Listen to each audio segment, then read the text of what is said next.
so it will not, well,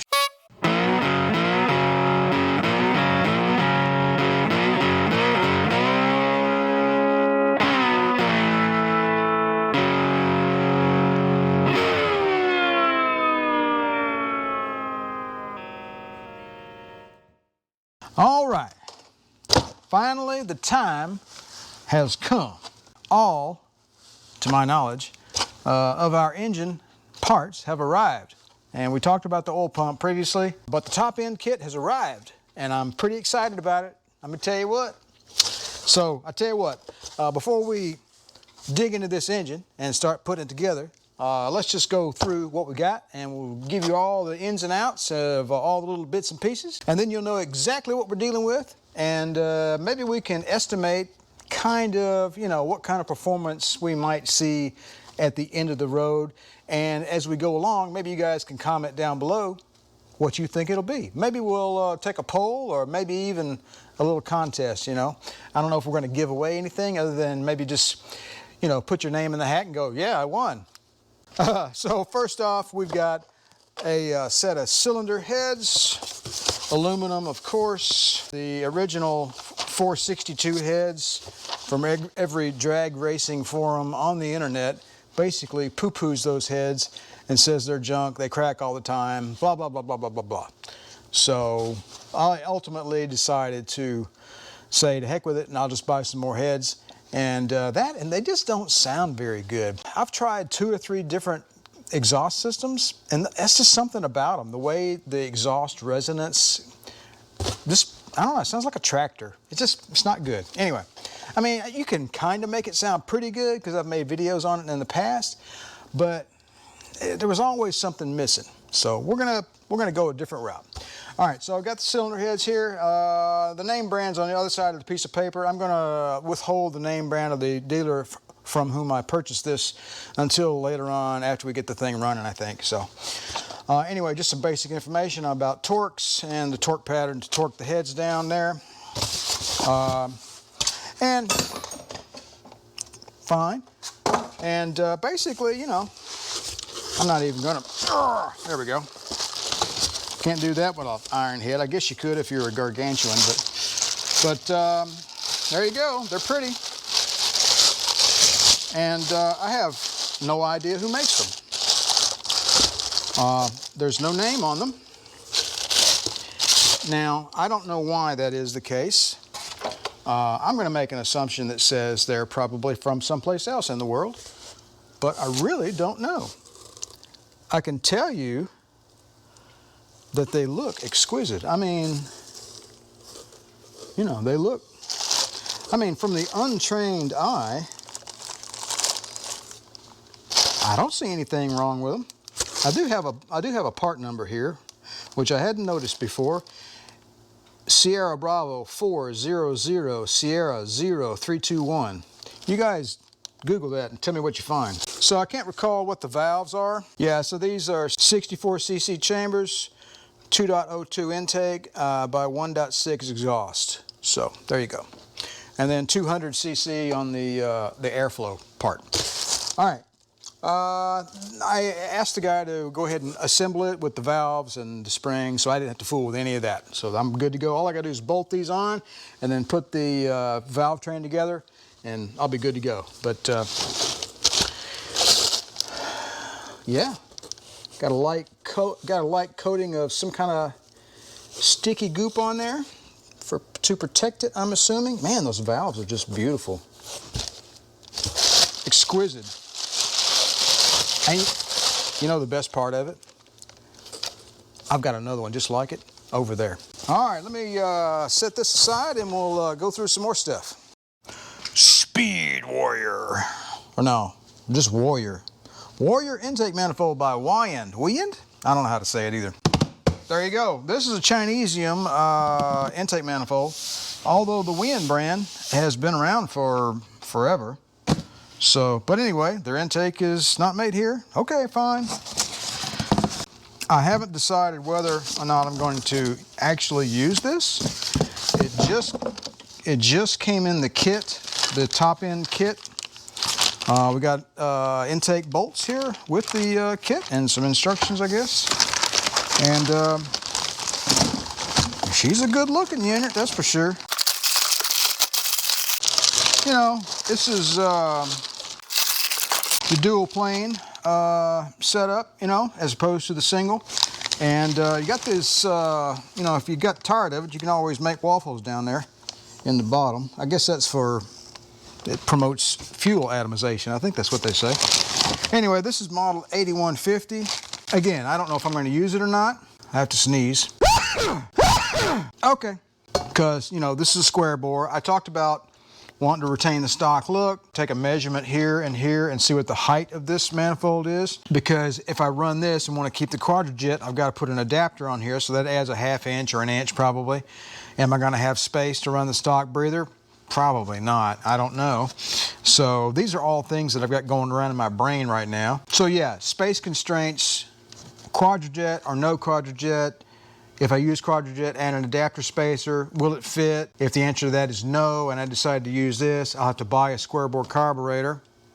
If I buy a square bore carburetor, can I put the factory intake or breather on it?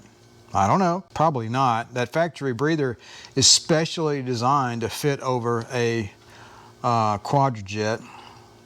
However, you can buy an Edelbrock, you know, which I believe retains the same geometry. You could probably put the stock breather on an Edelbrock and still retain the height constriction. Anyway, so I don't know. We're going to answer all those questions later on. But for right now, I'm going to put this guy back in the box. We don't know if we're going to use it or not just yet. We'll make that decision here in the next few weeks. This is not going to be a speed build. The shop is not going to burn down. I'm not about to lose the shop. And if you're looking to see an engine built in a weekend, ain't going to happen. All right, let's see what's in this box. We got various and sundry bits and pieces. First up, we have a brand new timing cover. This is from Urson. I had never even heard of Urson before I started this whole fiasco project, but apparently they make good stuff. Anyway, this timing cover is meant to run with a cam button, because you can see this recess right here. The cam button is needed for a roller cam to be retrofit into an original Gen 1 small block engine. Anyway, so small bits, we got water pump gaskets here. We have a front seal. We've got a intake bolt kit. I have 2 intake bolt kits. What was that other set of bolts for? So the wind manifold came with 4 bolts, some washers. Oh, these are plugs. Okay, these are plugs. So depending upon the accessories you run and what you're going to be mounting to the manifold, that's what this hardware is for, I think. So I assumed that was intake manifold bolts, but no, that's what those are. Okay. All right, so these bolts are All-Star. I'm not sure anything. I don't know anything about All-Star. Probably just run-of-the-mill stuff. I'm not sure that, you know, is it really needed? Do you really need ARP bolts in your intake manifold? Doubt it. Urson cams. We got camshaft lock plate kit. So we got three bolts for the cam sprocket, and there's a little locking plate in there. This all falls in line with the cam button and all that stuff, and keeping the camshaft from walking out of the block. So what do we got here? This is PBM Performance screw-in rocker stud kit. Cool. All right, so there's your screw-in rocker studs. You know, the good stuff. I probably could have just, you know, if somebody was really cheap, you could just take the screw-in studs off of the original heads, but whatever, you know. I'm not sure what I'm going to do with those original heads. Probably just keep them. Put them on a plinth. I don't know. Guide plates for your pushing rods. All right, those are PBM. All right, we got 2 boxes of push rods, 1932-8, Urson 1900 series push rods, 5/16. by 7.3 inches with a .08 wall. How about that? No idea what that means. Well, yeah, I know what it means, but what the significance is, I couldn't tell you. Now, let's put some of this back in the box here. We got a roller timing set from PBM Performance Products.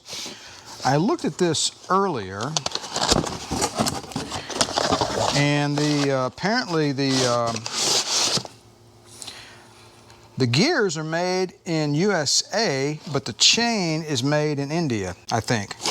Not sure why that is the way it is, but okay. And we got intake manifold gaskets. How about that? I'm assuming these are, I think on the bill of sale it said they were Felpro. And we have a box of roller rockers. These are 7/16 by 1.5, so there you go. See, they do that. And there's 16 of them. And they're from Urson Cams. YBL 350750 is the part number on that. I believe that's everything for that box. Let's move on to the last one. All right, so we've got Felpro head gaskets. Pretty nice units there. All right. We have a complete set of ARP head bolts, small block Chevy head bolt kit. So this is bolts and studs. There you go. So I'm assuming that's everything you need in that box to put a couple of heads on to a small block Chevy motor. Steel roller bearing camshaft button. Okay, so this is the cam button. So to retrofit a Gen 1 small block Chevy engine, or I guess any other older engine, to a roller style valve train, you need a cam button. And I know you hot rod guys already know all this stuff, but that's what it looks like.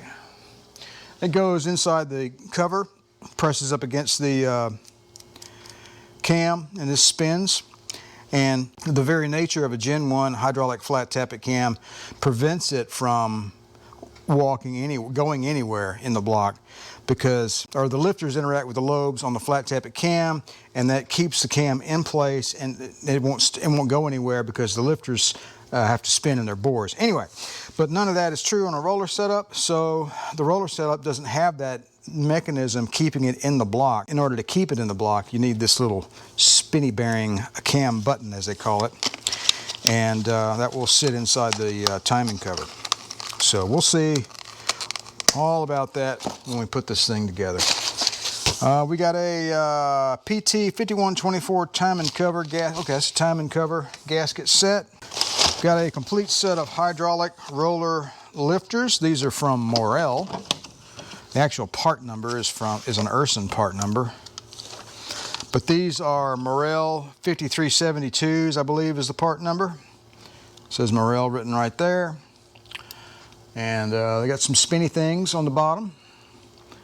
And you know, all my research said basically if you convert to a roller setup, you're going to make your life easier. There's basically not really a break-in period because you just don't need it, because everything's rolled on spinny things, right?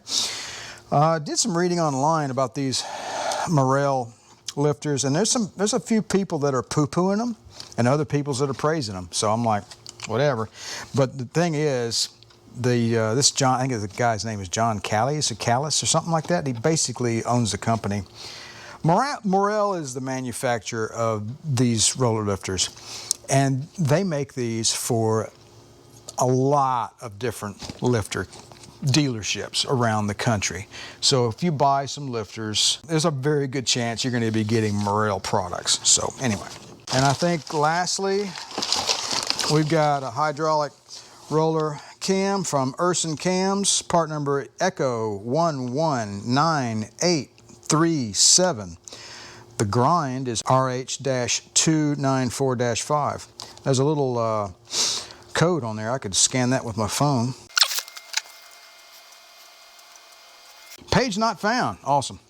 However, Stage 4 retrofit cam. The lift is 510 and 510 on both sides.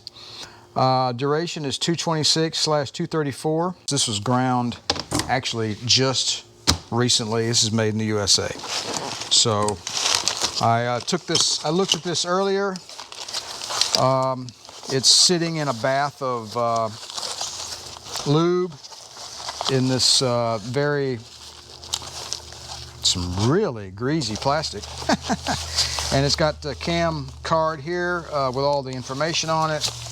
And we are going to leave that right there in the box, soaking up all that greasy goodness until we get ready for it.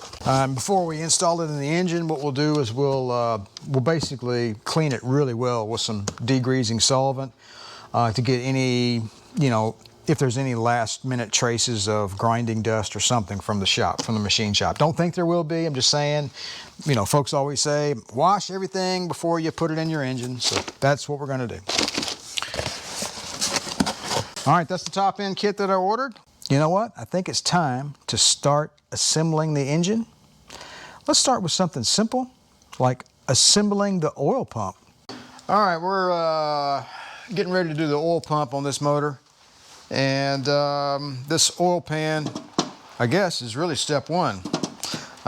They went through the trouble of painting it, which is great, but what is worrying me, and I know some may or may not consider this to be a huge deal or not, but it's a huge deal to me. So that reddish color you see is flash rust.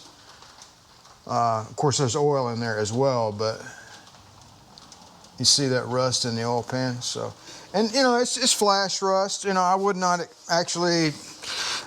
have expected the machine shop to, be able to prevent that.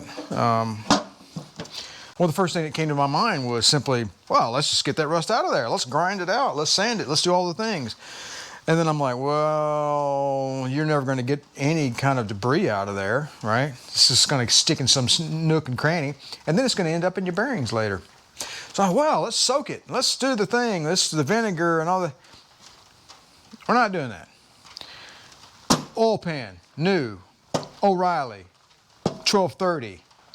We're waiting until then, and then we will use our new oil pan and take our measurements from it, and then we will install the pickup tube based on the measurements of the new oil pan, which should be very similar to this, but I'm not going to take that chance, so I'll wait until the new oil pan is in my hands, then we'll take our measurements, then we'll install our pickup tube and get the oil pump on this engine. So you guys stay tuned.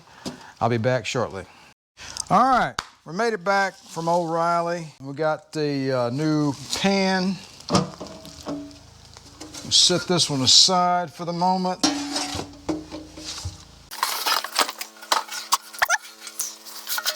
Let me blow the dust out of this thing with the air hose. All right, that's better. So let's just take a quick gander here. Let's just make sure all the oil holes. Let's just make sure all the holes line up and all that kind of jazz.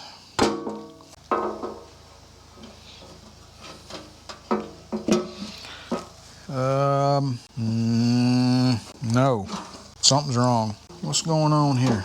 What is going on here? Well, that was a waste of time and money. So the engine has a, I guess you call it a windage tray that bolts here to the bottom of the bearing caps on the engine. The OEM oil pan does not have a elaborate baffle in it like this one, so it will not. So, well, okay. Guess it goes back to O'Reilly. Well, that was a huge, monumental waste of time, because not only did it take them 2 or 3 hours to get the oil pan, it didn't arrive anyway. Well, I had to drive 20 miles to go get it. All right, 14 hours later, 18 trips to Walmart, we have a result. So I tried to, I saw the flash rust, so let me summarize this story here. Flash rust, thought to myself, Cleaning impossible. Not worth the effort. Go to O'Reilly, buy an oil pan. Oil pan didn't work. Revisited the idea of cleaning. Ultimately decided to buy a huge tote at Walmart, and I bought 12 gallons of vinegar, and I soaked it in vinegar for a couple of hours and scrubbed it pretty good while it was down in there, and immediately lifted it from the vinegar and hosed it down with cold water immediately. And then, while the water was still in there, I hosed it down with WD-40, like just over and over. I did all of it, and then I wiped out the top half, sprayed the top again, went on down, and I repeated that process over and over until I felt like I had gotten all the rust out of it. And I have put in a coat of oil, of engine oil in it now. That's the little bit of amber color you might see is engine oil. But I think we've got our flash rust problem eliminated from our oil pan. This area down here underneath this baffle, like up in there, that was a pain. I had to dig deep in there to get all the rust out of those nooks and crannies. So that pretty much ate an entire day, and now I'm tired. I don't really want to work on this anymore today.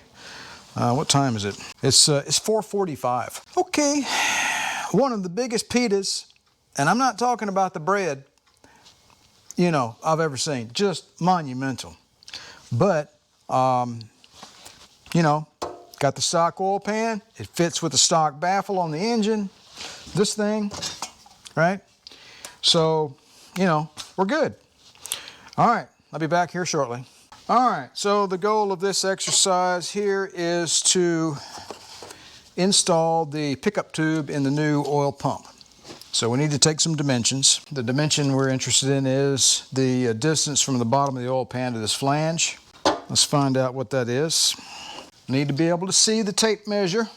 What is it in the deep part of the sump? 7 9/16.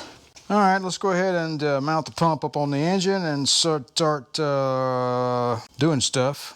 How does this thing work? There we go. There's the hole for the distributor shaft. There we go. Just place it on there loosely. All right, we're done. You didn't get to see Riviera Woman, I'm sorry to say, but she didn't want to be on camera. I'll tell her you all said hello. But I got the evil eye now. Oh, that's my better half headed back to the house. Okay. All right, so basically I couldn't do this with two hands. I'm not good enough to do it, so I needed 3 hands. So basically you put your screen right there, you get yourself a straight edge, you get a third hand or a helper, and you hold this thing like this, and then you measure from there to the block about a 1/2 inch less than the measurement of the depth of the oil pan. The depth of the oil pan was 7.5. We measured 7. And I made a Sharpie marker right there. So now I can take the oil pump off, take it over to the bench, and drive the screen into the pump. All right, we got our tool that we made in the last video. This tiny mark here, you need to get it correct. In other words, that could translate into a big movement out here, right? I suppose it would be safer to go more shallow than it would to go deeper. But, well, no, if you run low on oil. But then again, you'd be in bad shape anyway if you got that low on oil. Anyway, all right, let's do this thing some kind of way. Not supposed to put it in a vise. All right, there we go. I think I got it there. Y'all can't see nothing, but that's all right. Let's see, that's shallow and that's deep. Let's go right there. Awesome. No effect whatsoever. Dude from Melling said this was a 6/1000 press fit. Of course, it's going in a little crooked, so let's come at it from this angle. I tell you what, let's do. I'm going to take this back over to the engine and just do a sanity measurement. I'll be right back. All right, I think we're on the right track here. I want to measure it one more time. All right, time to send it on home.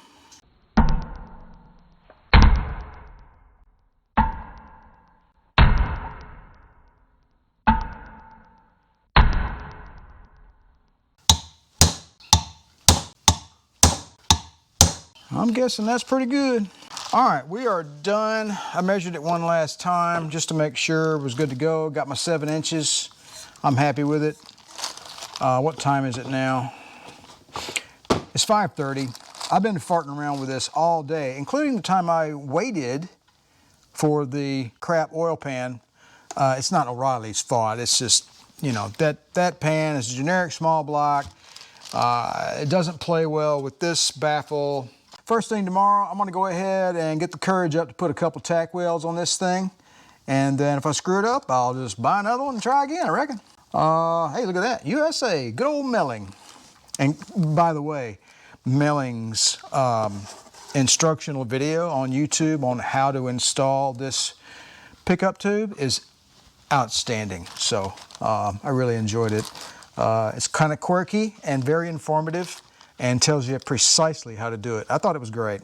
So I've never done it before and I needed that kind of instruction. So when you're a noob like me, you know, it helps to have it helping hand. All right, tomorrow's another day. You guys have a good one. I'll be back in 3, 2. All right, it's the next day, late in the day. Slept in, don't you know? What we're gonna do is double check the clearance on our oil pan and screen installation. Very simple technique. Hey, look at that, no flash rust. So we're gonna set the oil pump here on the engine.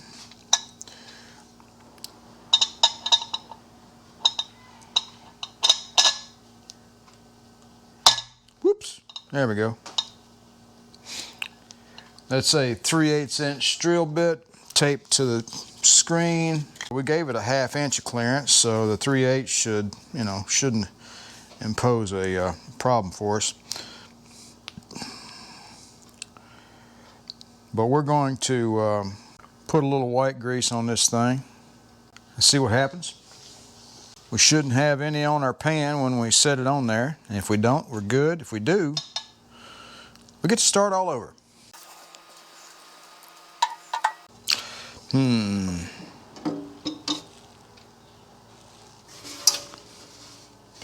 I don't see any grease in the pan. I don't see any evidence that we touched. All right, I think we're good to go. Let's go ahead and put a couple tack wheels on this thing, and that'll secure it in place, make sure it won't pop out, you know, somewhere down the road. Let me get this off here and do a little bit of welding. All right, let's go ahead and tack this thing on there. Now I went ahead and practiced on the original pump. I put a couple of welds here and here on the original one just a few moments ago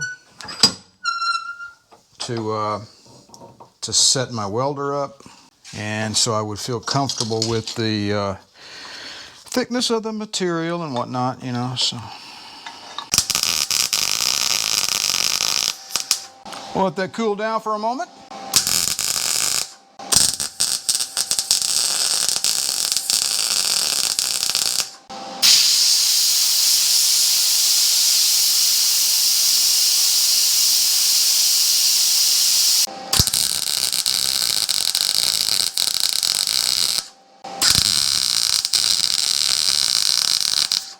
All right, I basically got 3 tacks, 2 over here and 1 over here. So I dare say that should be more than adequate. May put a little brake clean on here and make sure I don't have any little bitty bits and pieces of slag and whatnot floating around, and we'll clean this thing up and put it on the engine. All right, let's go ahead and prime our oil pump here. Hello? Any debris in there? Nope, I don't reckon.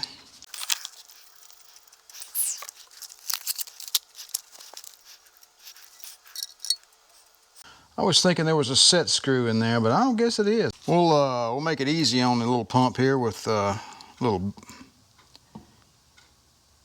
initial backfill.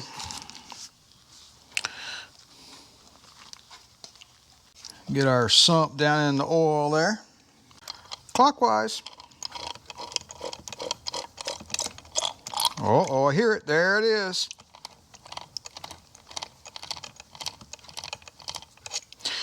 All right, she's primed. Put this on some plastic, kind of wipe it down a little bit, put this oil back in the container, and then we'll bolt this oil pump to the engine. All right, so we're going to use the aftermarket intermediate shaft from Melling. It's a solid piece, got the solid steel sleeve on it. And I'm just going to slip it down in there first because it doesn't actually press fit onto the pump. And if I try to hold it, it'll just fall down anyway. So when we put the engine together, we'll have to make sure that this slips down and engages that flange and engages in that slot to turn the pump, obviously. So, all right, I nearly forgot the troublemaker. All of this is for you, Mr. Oh, I can't be in the oil pan. I'm a special Baffle. I go directly onto the bearing caps because I'm in a Corvette. La-dee-da. Pain in the ass is what it is. And it's got some residual nastiness on there. Let me take this outside and brake clean it. All right, I brake cleaned it and then I got a skim layer of oil on it. So this thing gets in here like this, some kind of way.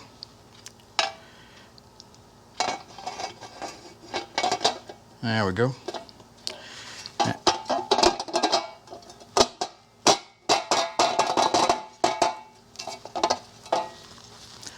And getting it to seat fully down on the bearing caps ends is a little tricky,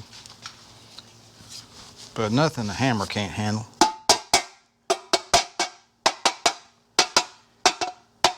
There we go. Tippy tip tip. Starting to look like something now. Now we can torque this thing down. Where did I put my torque wrench?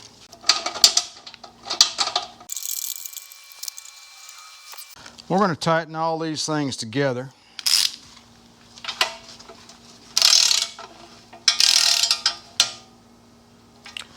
Tighten that just a little bit. Then I'm going to tighten the other nuts just a little bit. All right, let's put these guys on here. Service manual doesn't have a torque specification, but these are lock nuts. And I think if we get them on there about 25 or 30 pounds, I think it'll be fine. You guys ever clean the inside of your sockets out? I don't. And it's not conducive to engine work, I can guarantee you that. That's what I get for being raised by the silent generation. You know, it's like, I'll have one set of sockets. Why would anybody need more than one of something? That's just posh and not conservative at all. That's just unheard of. I tell you what I'm gonna do. I'm not even gonna worry with the torque wrench on these. I'm just gonna do them old-fashioned way.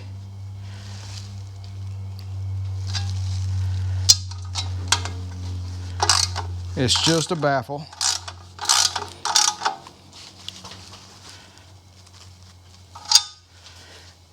And it'll be all right.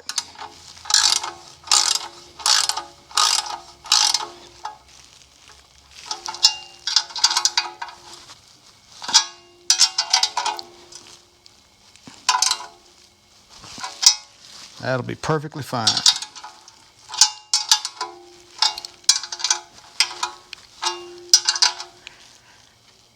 Now we're going to do 65 foot-pounds on the oil pump bolt. What are we sitting at? That's just a 50. We're sitting on 50, 60,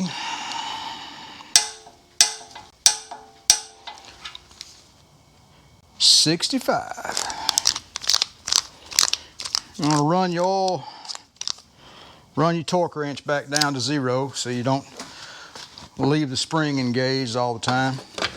All right, I'm done for this weekend. I guarantee. Look at that. Boy, that thing looks pretty, doesn't it? Holy cow, let's just take a look at that for a minute. Will you?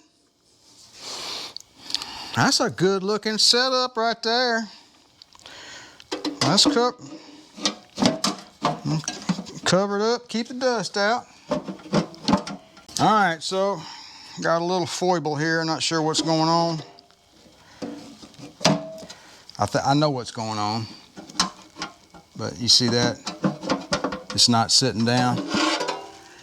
After we got this cover on here. So what you have here is these lips right here, and you got these flanges of steel in here. And those sit down in there. And something is not playing nice. Not sure what. I may have to do a trial and error, get some white grease and do some marking, try to figure out what's going on. There is a little whoop-de-doo right there. It's a little bent. But there's a little whoop-de-doo right here too.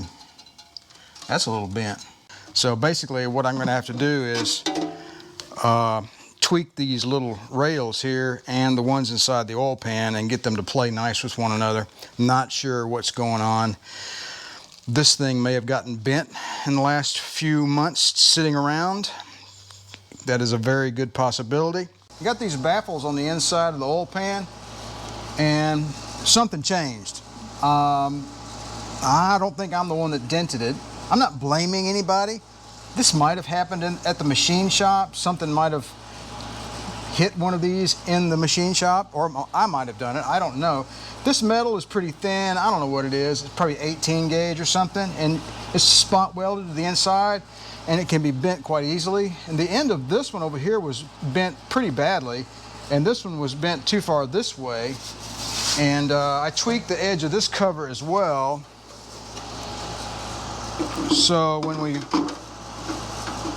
get it into place, you know, you can feel it's touching, but there's a tiny amount of flex in the baffles that are attached to the pan and on the baffle on the engine itself. So actually, and then of course you're going to have the gasket, and it's going to take up some of that room already, and none of these OEM oil pans fit like, you know, well, you get it, right? Anyway, the oil pan now fits as good as it ever did from the factory. I'm almost certain of it. So we're good to go. That was really bugging me. All right, folks, I think that's going to be all for this weekend. Believe it or not, this simple thing here, installing the oil pump onto the engine, was my goal for the weekend. But we can't put the gasket and we can't bolt the oil pan down permanently anyway, because we have to put the timing cover on. You got to do that first. And you can't put that on unless you start doing what? Putting the valve train together. Up next, in the next video, we're going to be installing our brand new roller camshaft. So you guys stick around for that. All right, folks, that's all for now. Appreciate you guys stopping by the channel. Don't forget to like, share, and subscribe. And if you'd like to be notified whenever I release a new video, don't forget to click that little bell down below. You guys know where it is. You guys have a good one, and remember to enjoy restoring your classic C3 Corvette.